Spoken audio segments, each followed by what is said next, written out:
Welcome.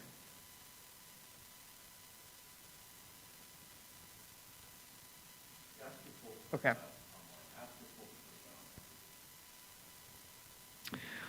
Welcome. We are testing the audio online. Kyle and Pauline, I was wondering if you could let us know if you can hear the audio this morning on Zoom. We'll get started momentarily.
Good morning, and welcome to the First UU Church of Indiana, Pennsylvania.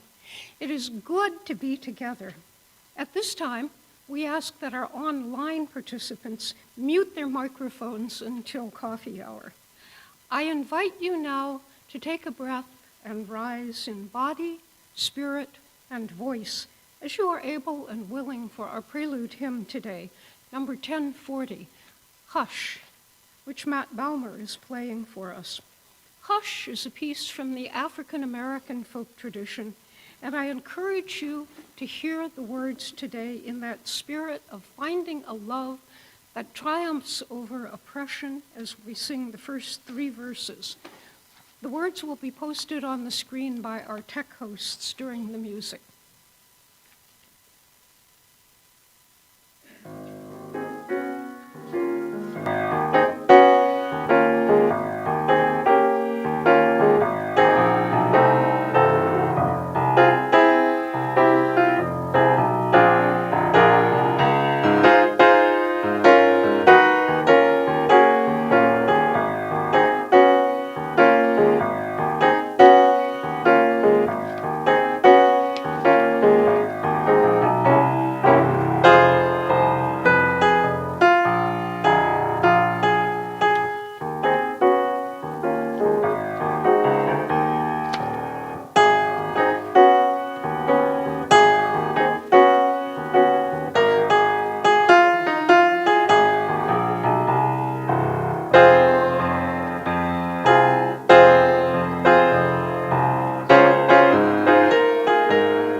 I'm Ruth Thomas, and I'm glad to be here with you on behalf of the entire congregation.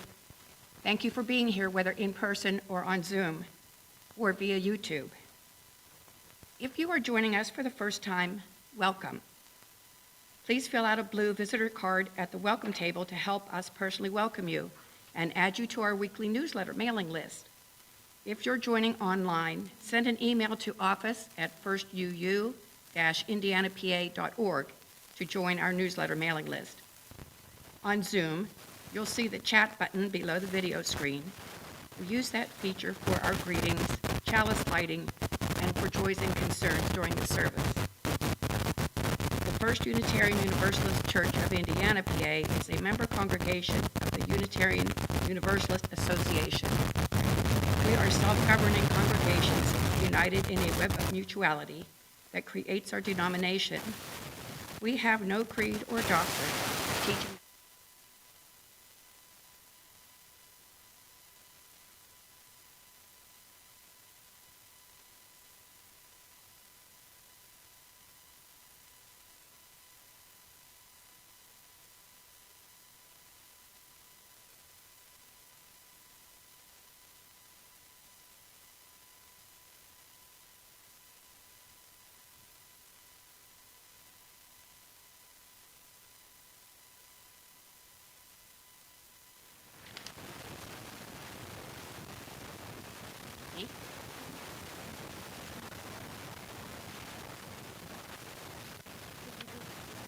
No, I thought I was not doing that. I have a special announcement.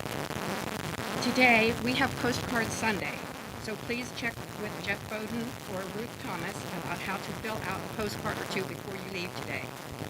35 congregations across the state are working on this effort to make our voices reflect our values and shift policy in legislature. Thank you for being a part of this UU Justice PA initiative.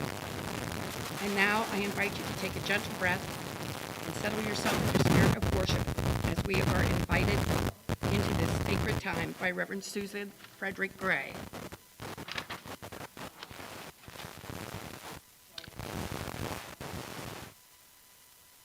See it on the screen in a minute.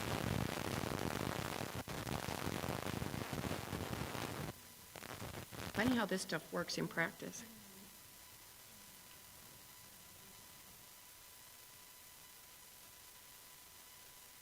Welcome, dear ones, to this Side with Love Sunday.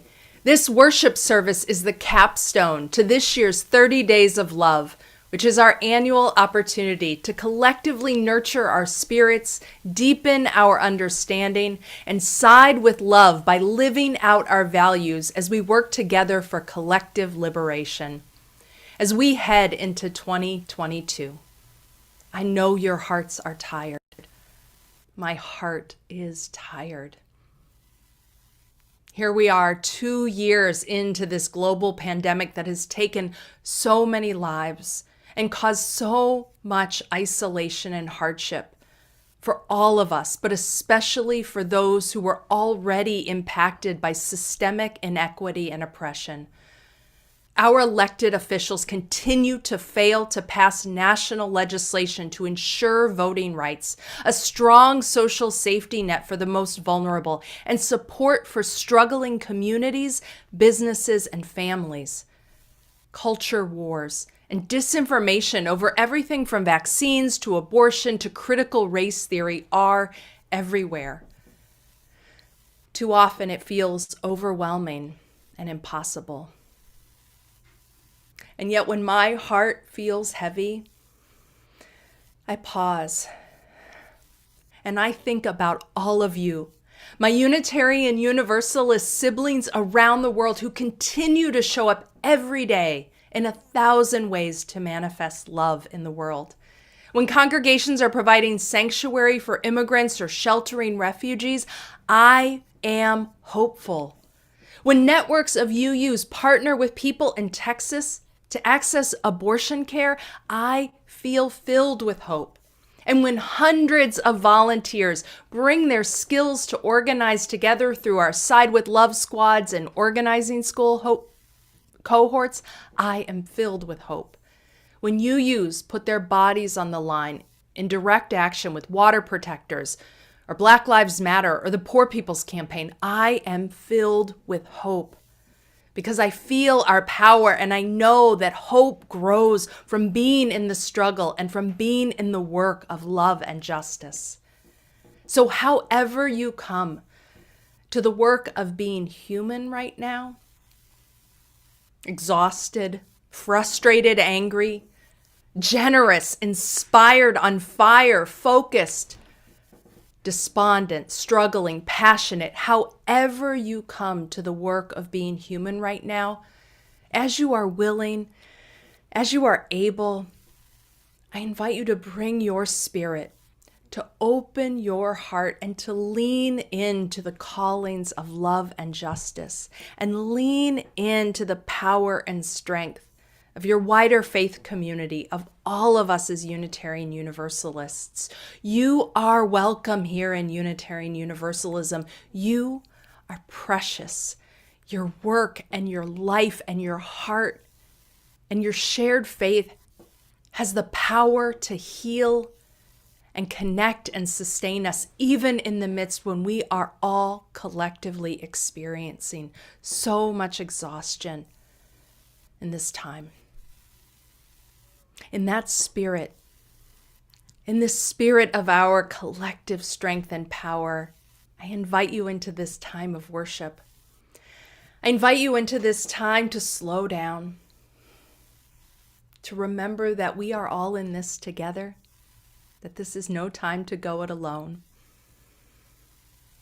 To slow down and remind ourselves of the vision of a world made whole, in which all people are free and thriving. May this worship be a blessing to your spirit, just as you are a blessing to this world. Come, let us worship together.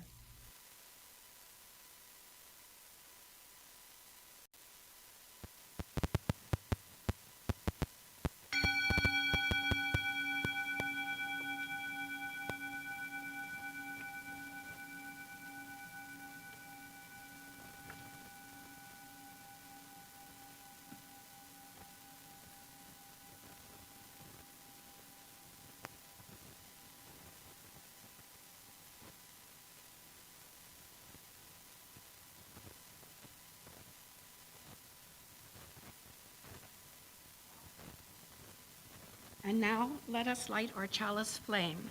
On Zoom, you may type, "The flame is lit," and say where you are joining us from in the chat bar.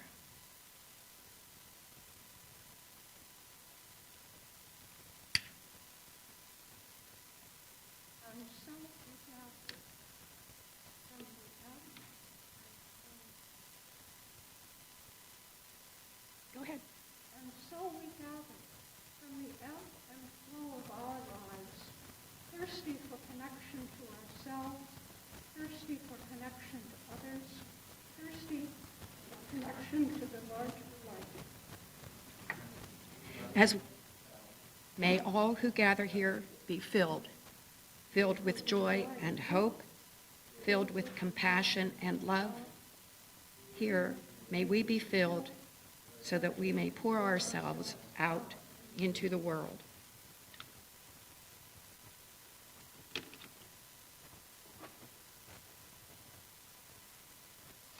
Our Time for All Ages is a story. Small is good, small is all.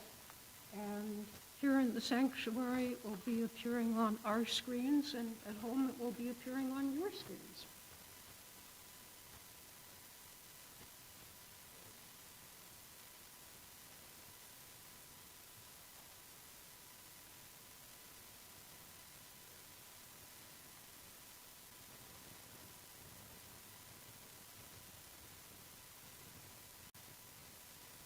Hi, my name is Lauren Wyeth, and I have a story for everyone, small and big.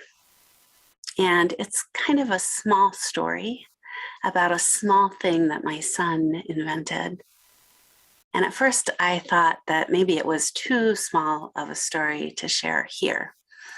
But Adrienne Marie Brown is a big thinker and writer with a big heart and a big imagination and big ideas. And she says, small is good. Small is all. And I think that's true about this lesson that my son taught me. So here's the story.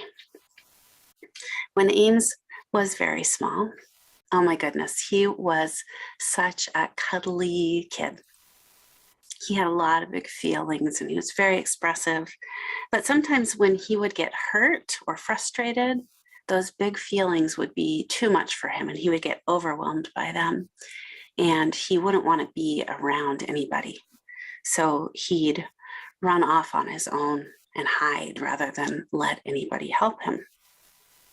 He'd rather be somewhere where no one could find him and know how upset he was than have someone witness what he was feeling. It was almost like if somebody saw how he felt, it made the big feelings even harder for him to bear.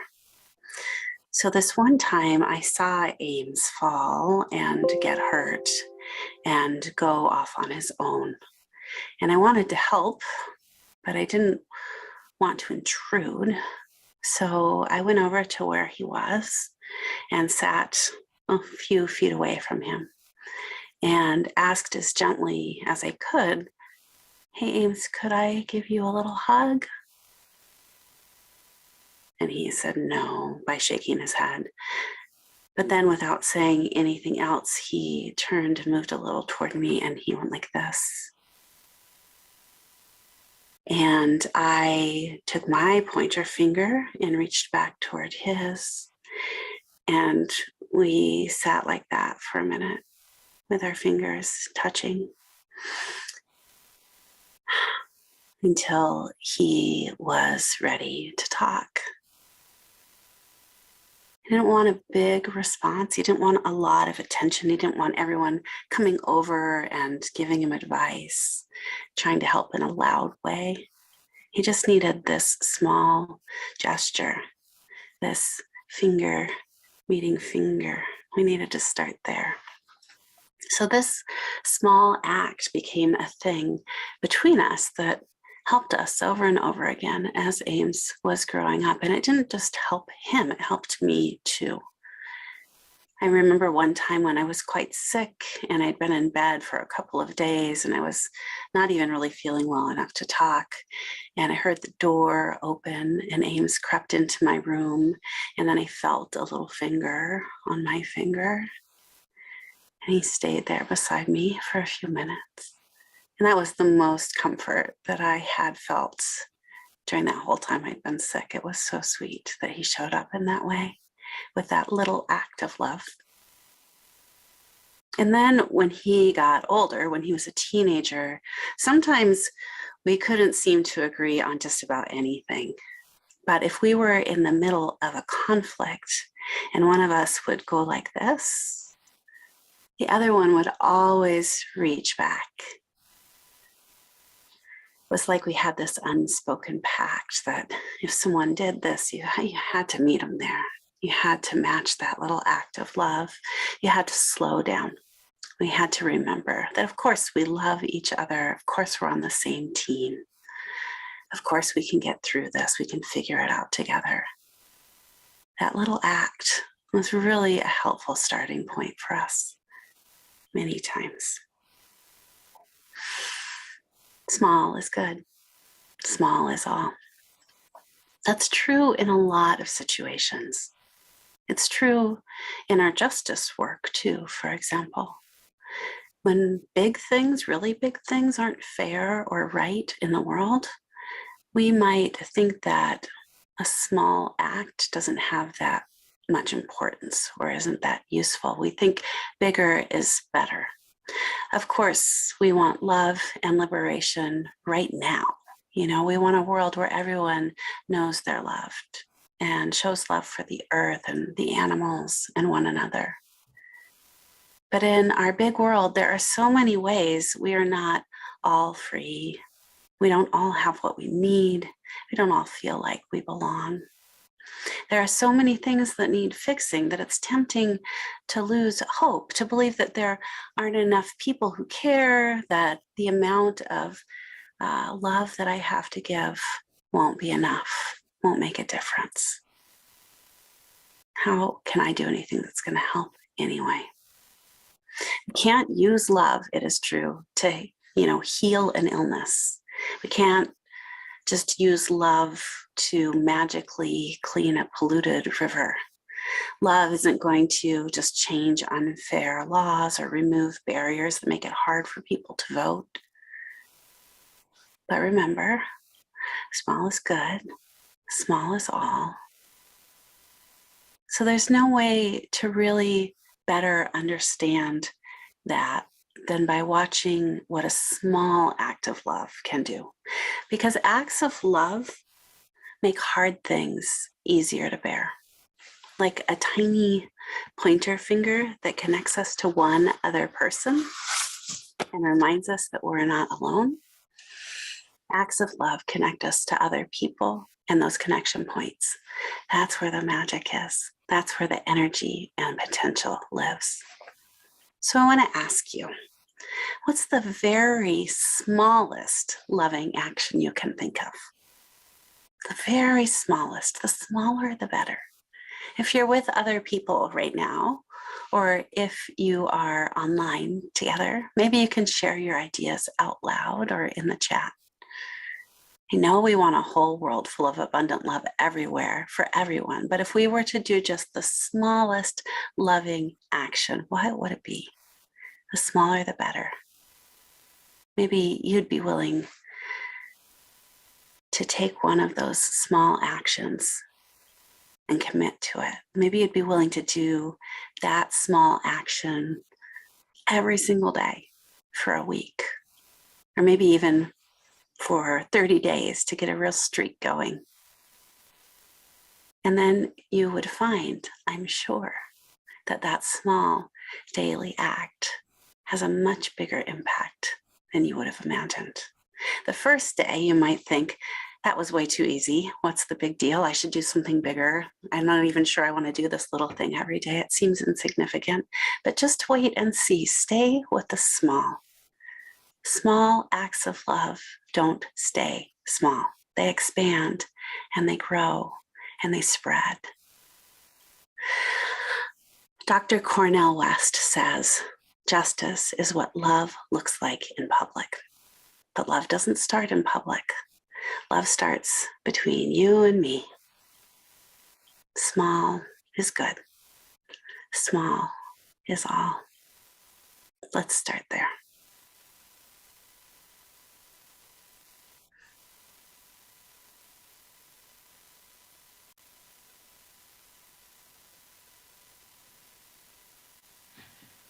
And now, we invite you to pass the sign of peace with one another, in person in the sanctuary, online by typing a short blessing into your chat bar. You might say, peace be with you, namaste, shalom, salam alaikum, blessed be. Thank you for sharing your blessings with each other.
Our UU moment is answering the question, What is Side with Love Sunday?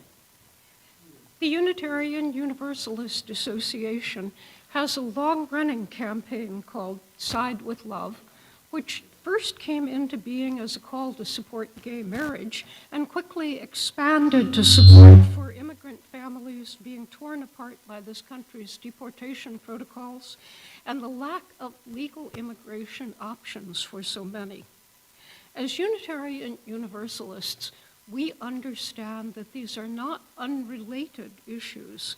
Rather, we believe that we are called to support love and connection wherever laws deny the humanity and relationships that make up a family and nurture individuals toward health and wholeness.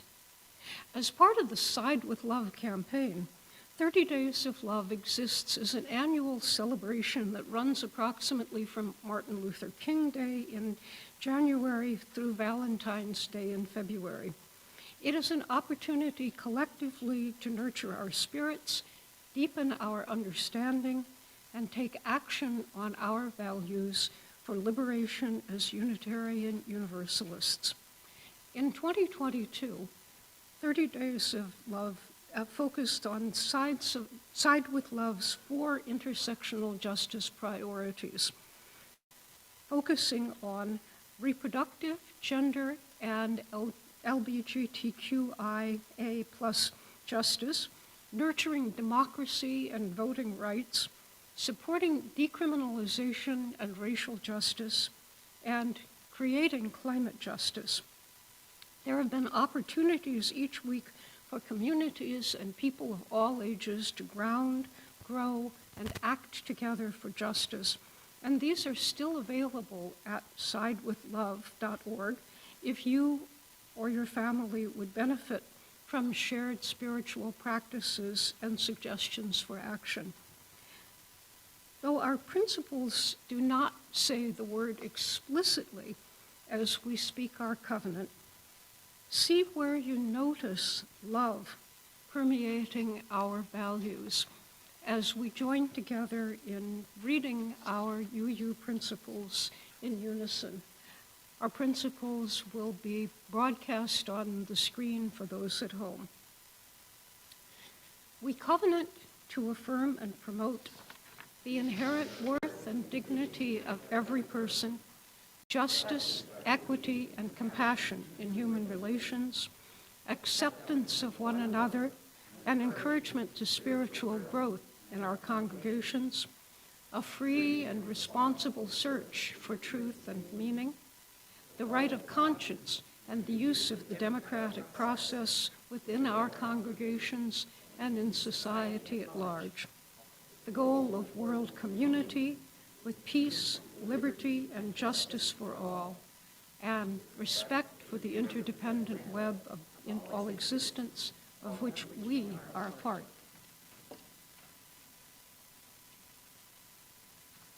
And now our centering words from Wayne B. Arneson, God whom we know as love. O God whom we know as love, we gather here this morning as seekers and finders, creators and destroyers, givers and receivers of love. From the day of our birth, we have asked for love, and yet as we grow and change in time, we realize how little we really know about how love is given and how to grow within its nurture. Help us to recognize that the love that surrounds us and in which we have our being. Help us to understand how we can be perfect channels for that love. Help us to see ourselves as the loving people we are and can be. In silence now, we bring to our mind's eye the people who have loved us and continue to love us. People who are not here with us today, but whose love we carry with us. People who are there every day and whose love we sometimes take for granted. People who might be within our circle of love, could we but extend it a little further. In silence now, we hold these people in our hearts.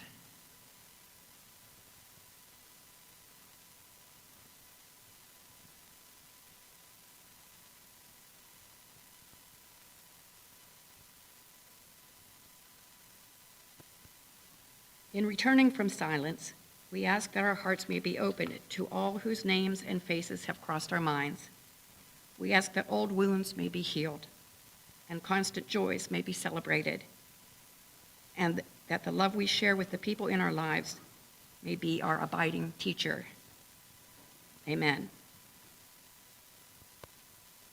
During our centering music, if you have joys or sorrows you would like spoken aloud, please write them in the chat online or on a note card and place it in the basket in the sanctuary to be woven into our shared pastoral prayer. Please remain seated as we sing together this song, which is a prayer for a more loving, hope-filled, peaceful, and joyful future.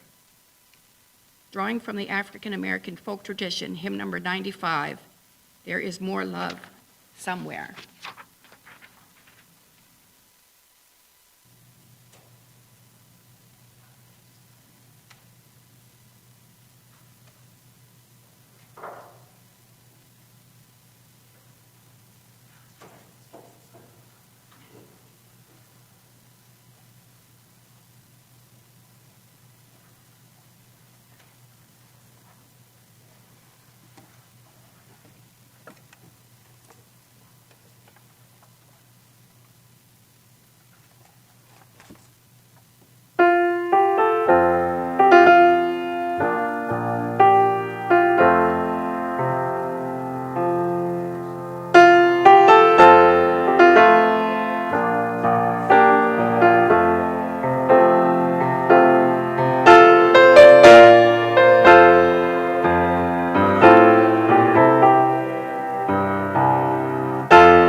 With a time of silence during which you are invited to come forward to light a candle of intention to represent a joy or sorrow, concern or celebration in your life. If you have not already done so, you may hand your written joy or sorrow to me as you light the candle.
let us join our hearts and minds together now in the spirit of prayer. Spirit of life and love, we gather together to share in community these milestones of our living. Kyle Wilhelm shares joy that their workplace has accepted their beginning the slow process of coming out as Sahara. In a mixed blessing, please keep Kyle and their family in your thoughts as they battle the flu virus in their household. Faye Bradwick shares a mixed blessing. The joyful part is that although Charlotte Manges took ill at Christmas time and was hospitalized for a period, she is now out of the hospital and living with her daughter in Lancaster. The less happy part of that is that her two cats, both of whom are senior individuals, need either a foster home or a new adoption. And it is a joy that even though the winter is definitely determined to last at least the 6 weeks after the beginning of February that the ridiculous groundhog predicted, still we see that there is a diminution in the snow, an increase in the sun, and a promise of spring. For the blessings of our lives, may we be truly grateful. For the beauty of the earth, the changing seasons, and the flowing gift of life, may we give thanks. In times of fragile hearts and tender sorrows, may we find comfort and strength. May our hearts be healed, and may we be filled with peace. Amen.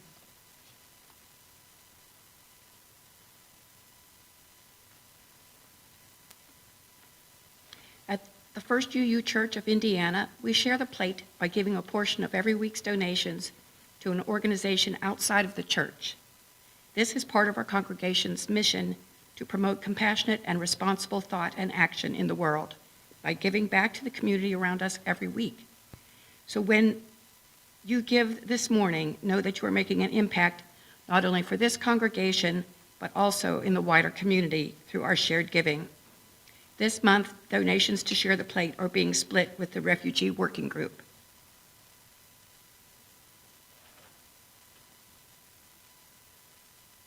The mission of the Refugee Working Group is to provide education about refugee resettlement, advocate for displaced populations, and create safe spaces in the Indiana PA community. Refugee Working Group is among groups seeking to assist with the resettlement of Afghans, including those who helped the United States military in Afghanistan over the past 20 years. That includes those who are eligible for admission to the U.S. with special immigrant visas. Our congregation is often filled with those who have a bit extra, and we are so glad that you take seriously the call of our shared faith to give beyond our walls, to foster equity and compassion in human relations, and to build a better world. Please give generously as you are able to the work of this church as we share in singing our Offertory hymn, Blessed Be the Gifts. You'll find these words printed in the front of your gray hymnal as an insert on your screen.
So today's sermon will be delivered by Reverend Allie Casey Bell and Reverend Anya Samler Michael.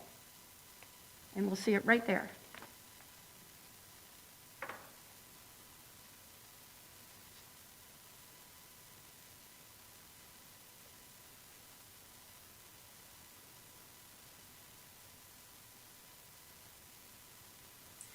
Don't stop till you find it. There is more love somewhere. I'm going to keep on until I find it. There is more love somewhere. The meaning, some would argue, is almost the same. Elder Henry sang, "Don't stop until you find it." It's the way I learned the song in my youth, in the churches that I attended. I'm going to keep on until I find it. That's the way I learned the song at Unitarian Universalist congregations. The message, though, is very clear. There is more love somewhere. We must continue on until we find that love, because there is more love somewhere. It is not here, it is somewhere, and we must keep on. We must not give up. We must not give in. We must continue until we find it. It kind of reminds me of this tweet I saw by Joel Leon. He writes, "I never saw my mother walk on water, but I saw her wait for the bus in the snow to pay the rent." We define holy differently. And as a hospital chaplain resident, I have lots of time to think about what is holy and what is love. One of my favorite daily duties is joining my voice, thoughts, prayers, and intentions with those of my chaplain colleagues all over the world as we read the prayer requests that have accumulated in the prayer boxes stationed around the hospital from the night before.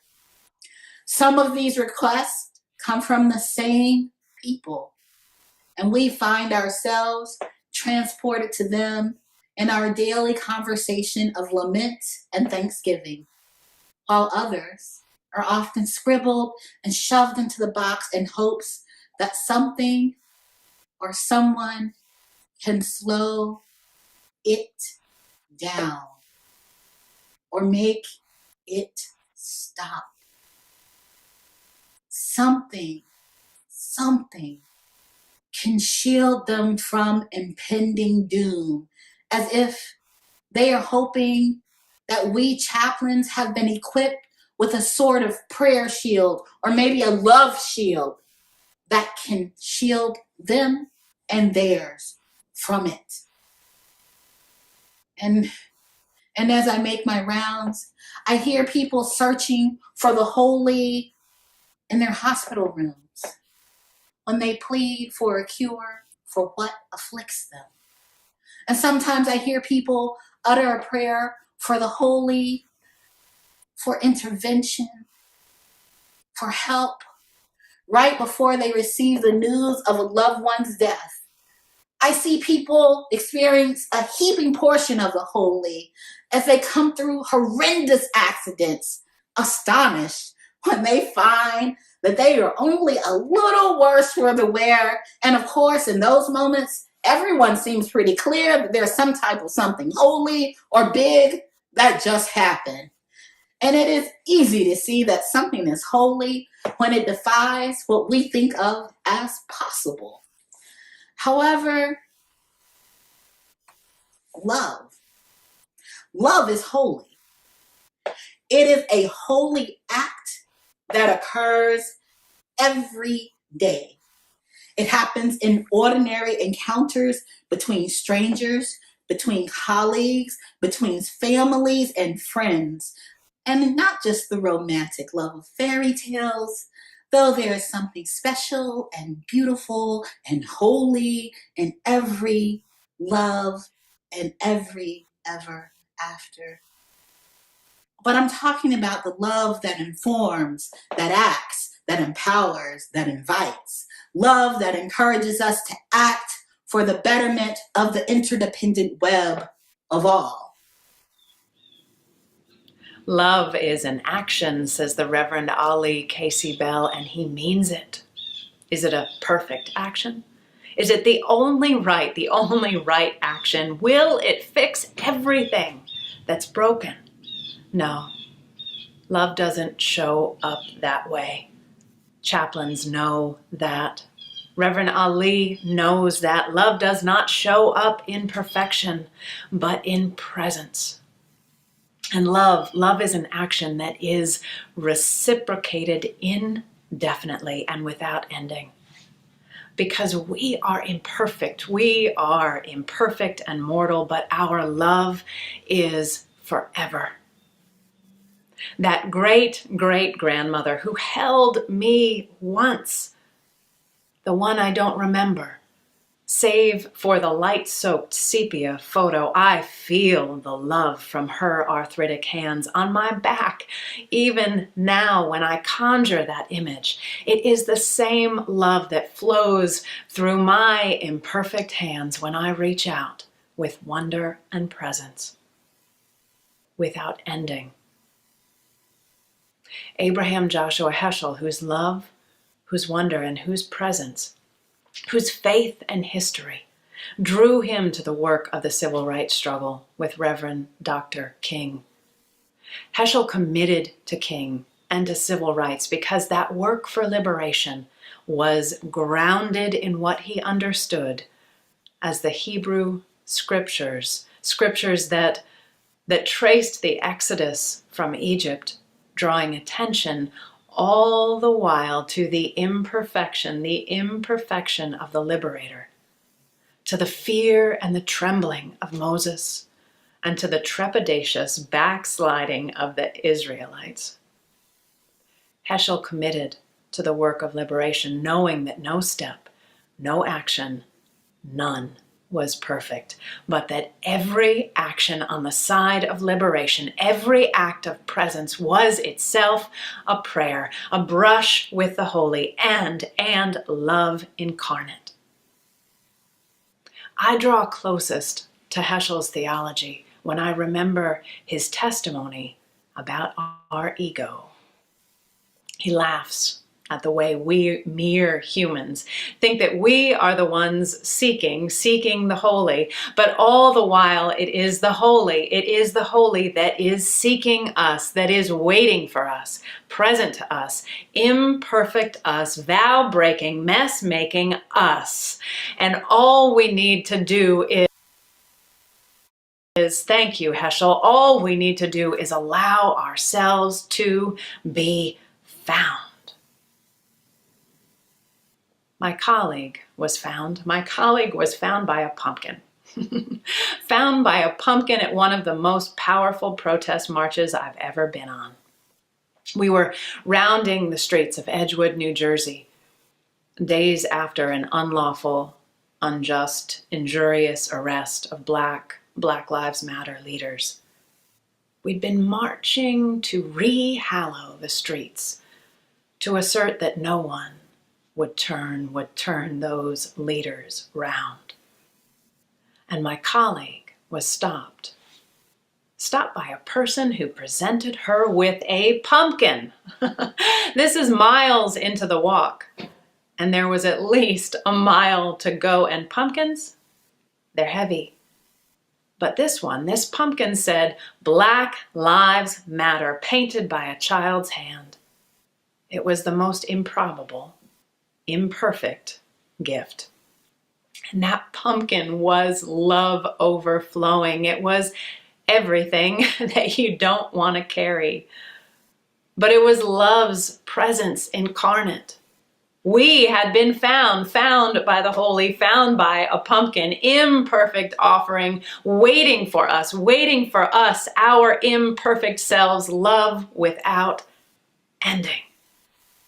But what if we only had 30 days to love or lament or rebuild? What if we only had 30 days to love the world into the place that we know it could be? Now that seems like a tall order. It seems a bit overwhelming to consider even. In our time for all ages, we talked about how loving can be something that starts small and grows bigger. We talked about how loving is something that might even start at home. We talked about how loving is something that is something we must do as humans. And that feels about right to me.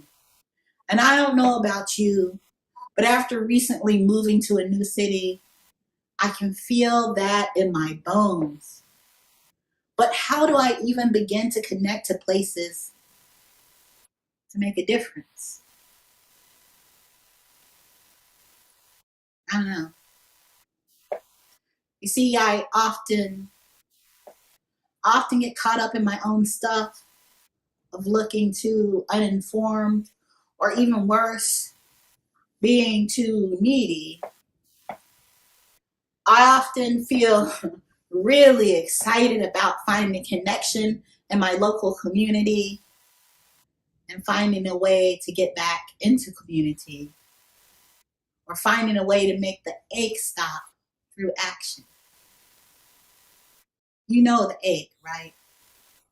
That feeling when you read, listen, watch the news, and you are just immersed in the vastness of all that is unjust, all that is wrong, all that needs people to care, people who desire to bring forth change and to create change. Yet there often seems to not be enough resources, people, not enough care, not enough love. That pernicious cynicism can creep in and act as an immobilizer to my very real desire to act. Does that happen to you?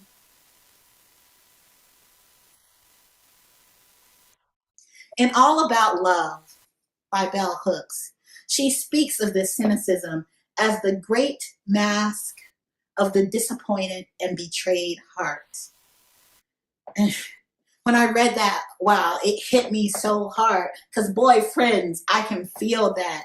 And if we know anything, we know that as a country, we have all been betrayed by democracy, by the way we were founded as a country, by the way this country was set up at all. We know, for honest and for true, we have yet to have an election where all the people who should have had the right to vote have been able to cast a ballot to vote. We know that some voting districts are rigged to make sure that the right people win. You know, we know this already. Yet we also know that in order to move our country to a place where there is a hope for fairness in our democratic process, we must act together.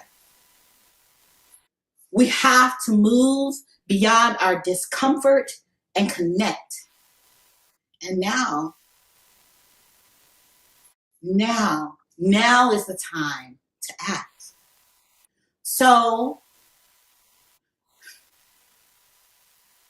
whether your aim is to reform the system, or whether your aim is to tear it down and start it over, there is a place for you in this cacophony of loving witness.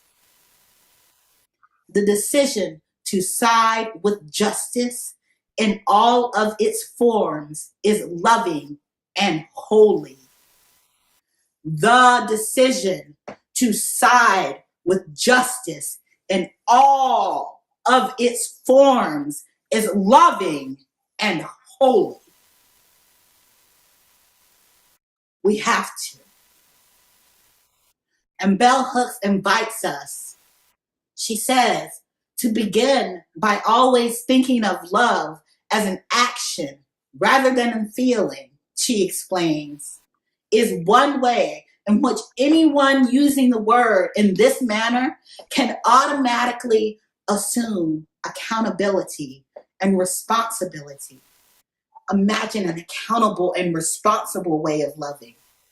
We are often, she continues to say, taught we have no control over our feelings, yet most of us accept that we choose our actions, that, she says, intention and will inform what we do.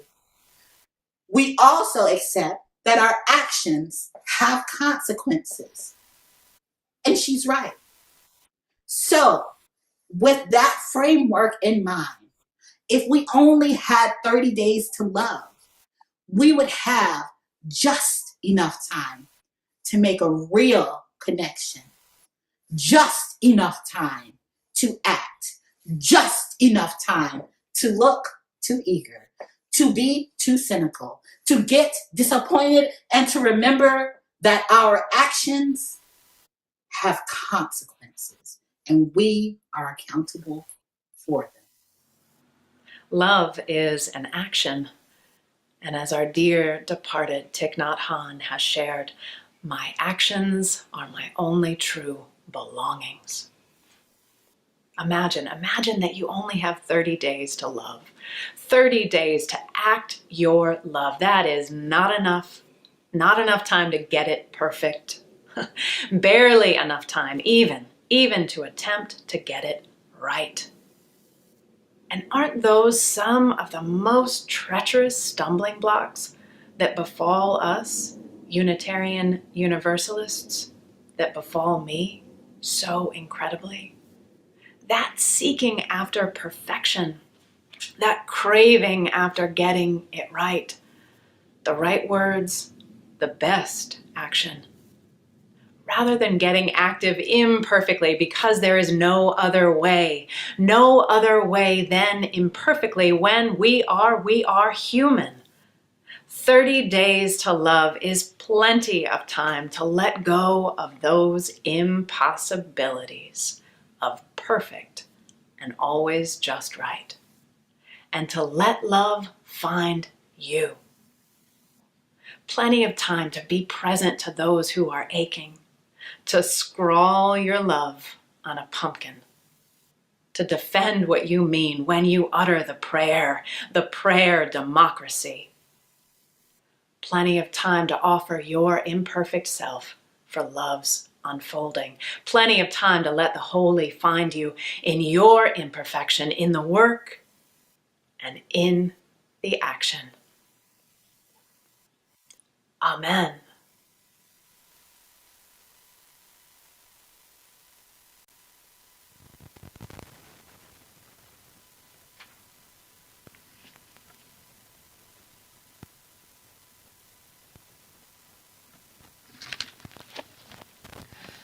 Our closing words are by the Reverend James Hobart. As we depart from one another, let our hearts be secure through every human season. Let our hearts be secure in seasons of anguish as in seasons of joy, in seasons of failure as in seasons of success, in seasons of uncertainty as in seasons of security. Let our hearts be secure in this dual reality.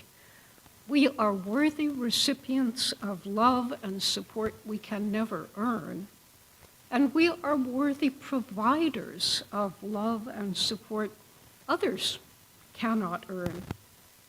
Let our hearts be secure, for hearts know and understand and will respond if invited in.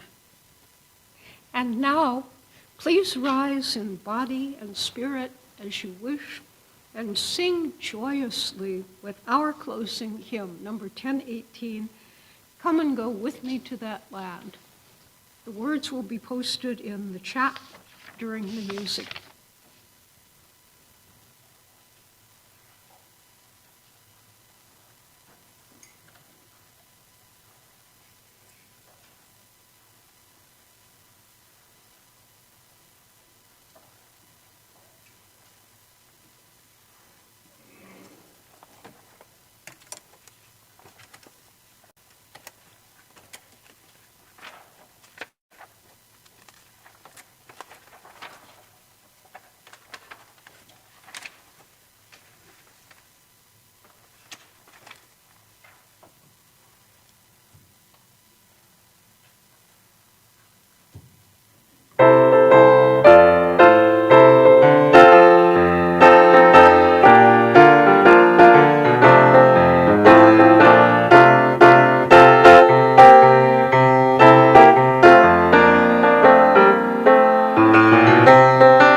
on under the auspices of UU Justice PA. Right after this in the social hall, socially distanced tables. There's materials there. It's all set up for you. We're writing on Senate Bill 106, which combined 5 other bills into one with the intention to make it impossible for Governor Wolf to veto, I believe is what it is. In other words, Congress could pass legislation and skip the governor. So there's a little script out there, an explanation that might be more factual than what I just said, but I think I'm close. So come on and join us, and I hope this starts us off on a monthly thing that we're going to do, and we can get active again in saving our democracy. And now I invite you to join me in saying together our words to extinguish the chalice.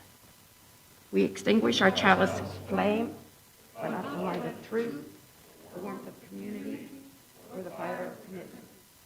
These we carry in our hearts until we are together again. Blessed.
Baseline, there's like hardly any.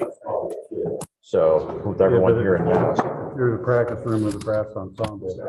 Well, yeah, I think we've had it in the choir room. I don't think we've seen readings even in our choir room of more than like 750 or 800, which isn't too much to worry about. But anyway, and the other thing I was going to ask is, do we ever consider just turning the fan on all the time? Oh, we should. I didn't think about that. Yeah, we Because should. that would obviously circulate a lot more. I didn't even think about that. And what I've been doing is I've been hanging. Before we go to the trouble of having like wind tunnel for years, Right. Big noisy fans. Yeah, overhead should be on, and I try to keep the restrooms open with the fans on. I mean, some people shut them, but that helps a marginal amount. Honestly, having the fan, the fan is noisy, so that's the downside. Right. So, but that's something that does circulate here, so yeah, something to consider. Right. But anyway, I just thought I would bring it. I'll bring it again next week. Yeah, that's cool.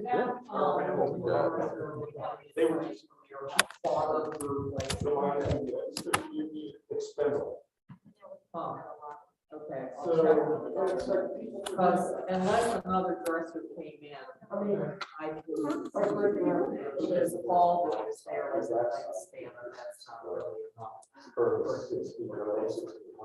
But I haven't been upstairs since 2 or 3 months, so I don't know. Something else might have been. Okay. Okay, thanks.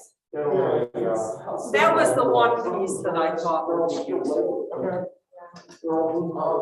And see, part of what's going to happen is they're using some things that belong to the landlord. But I don't know how long they will stay there. We've got them in a 6-month lease. And so part of what I was thinking to do was to make sure that they've had enough of their own stuff donated to them so that when they do go, they can based on the internet. Stuff like that.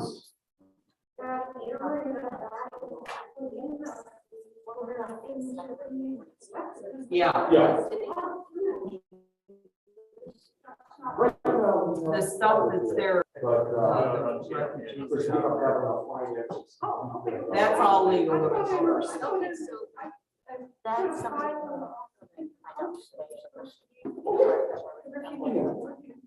Okay. So. There, I haven't been back there. Yeah. Yeah, no, I think everybody has a quote now. I don't know when you put the stuff there, but I guess I haven't been back there. Oh, well, are you sure he's still there? Oh, okay. Okay, I know there was like, no, I haven't been back, so I don't know what it looks like. So, Don knows where they're putting the stuff. I got a beautiful land. I got a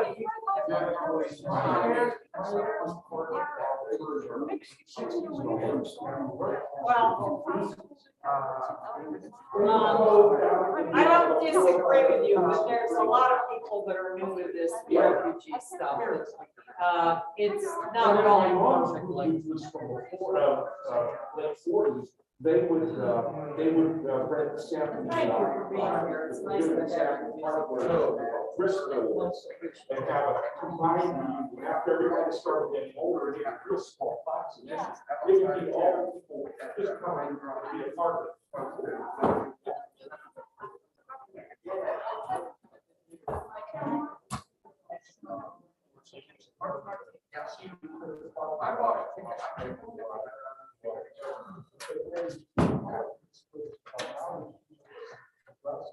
How's Frankie doing over there? Okay. This is the end of Third year. Is this the third year already? Okay, wow. Next year is a internship. Yeah. Yeah. They're in London or? They're in London, but we don't know where. Where, yeah. It could be anywhere. So it could be New York, Paris. I think. Okay.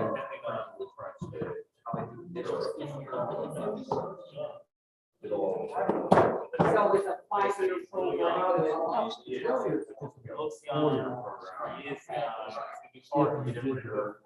A-level. I got it. So, yeah. So since they had to do an extra year. Yeah. Got it. I get it. Okay. And the living situation? It's fine now, I think. Roommates and so on. Different apartment this year. You know, college students. Yeah, that's why I'm asking. Yeah. Uh-huh. They didn't know what the problem was, this new place I got, they didn't understand that they have a pay-as-you-go system with gas. I know. You have to like reload the car, like full car. Okay. And then it took them a long time to figure out how that was working, so they didn't have gas.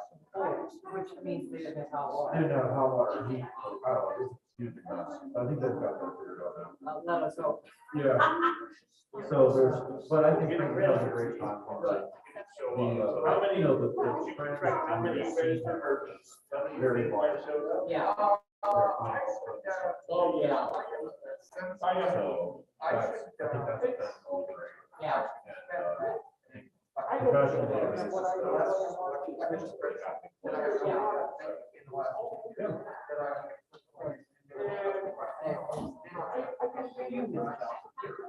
yeah. Yeah. I think we'll probably go over there and see them sometime. Yeah. Oh, and Hannah, she decided. It's looking like more. She wants to go. Another southeast. Which is, it's an interesting, it's a private university that specializes in healthcare. Newly founded. I heard. Air Force Base. Oh, is that where? What this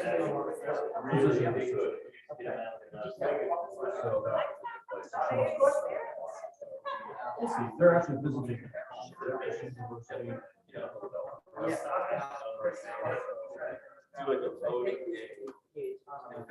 I think that, I don't remember, but it is a It's medical. changed specialty. its name a couple of times. Yeah. Yeah. So- And then shut down. This one is almost I don't ready. know. I think the So call. she was- is over there. Here. So we'll see. Okay. Yes. Okay, that's shutting down. Trying to get my laptop shut down.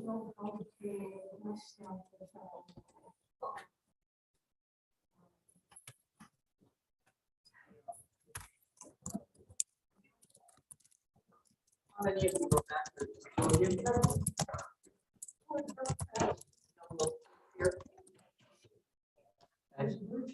Did you guys have a class or did you just hang out?